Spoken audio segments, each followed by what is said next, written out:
Hello guys, munofara here kwese kwamuri. Ndisingapedzi nguva yenyu zvakanyanya guys ka. Ndoda kutenda nesupport yamuri kupa pa this channel.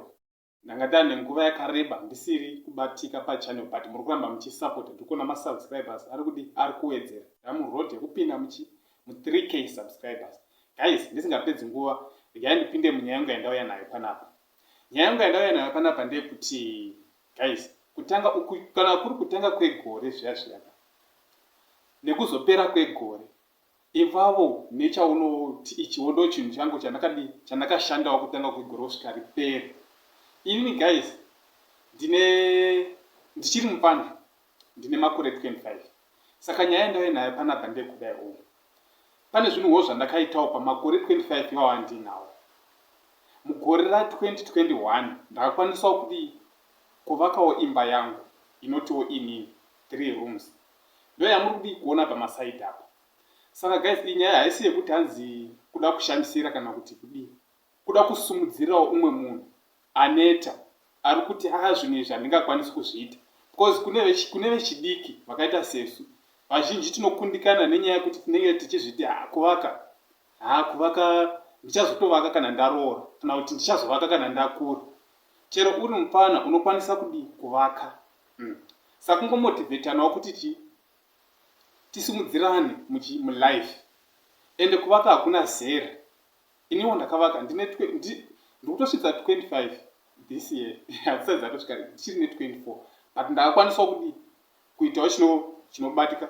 Kune vazhinji vachavunza kuti kuvaka 25 years wakavaka cost yacho wakaiwana sei. Zvekuwana ndichakuudzai mawaniro andakaita stand nekuunganidza mari maunganidziro andakaita panext part yandichaita futi video iyi part 1.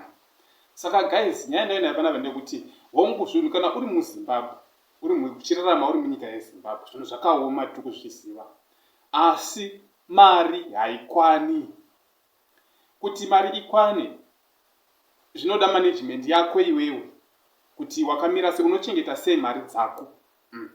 Mari haifi yakakwana asi iwewe ndiwo unoita kuti ndiwo unoichengeta kuti ipane zvauri kuda kuita. Iniwo ndakanyaizha kuchengeta mari yangu ndaingoti because kuvaka ndakatanga muna Feb 2021 ndaiti ndikashanda then ndonganidza kamari kangu kakwana kanobatika kuti ndivake ndovaka ndosumudzira. Kuvaka hauvaki ka1. Vazhinji vari kukundikana nenyaya yekuti vari kuti handida kuzongovaka ka1. Chengeta shoma iyoyo. Ukachengeta shoma iyoyo woita zvinoenderana nemari iyoyo panguva iyoyo. Woshanda wochengeta futi woita zvinoenderana futi nemari iyoyo zvichitodaro. Saka gore iye zvino rakapera 2021. Imba yangu yakabva yaperawo. Saka kwasarawo maplastering nekuti zvinhu zvidoko. Saka guys, ndo nyaya ndangoya nayo kuti tingosumudzirana kune vechidiki. Hongu vakuru vanoti kuvaka zvoda waine mukadzi kana ndazoroora achazouya tozovaka tose, asi ndiri ndega ndakwanisawo kuitawo zvakadai. Thank you guys nesupport yamuri kupa pa this channel.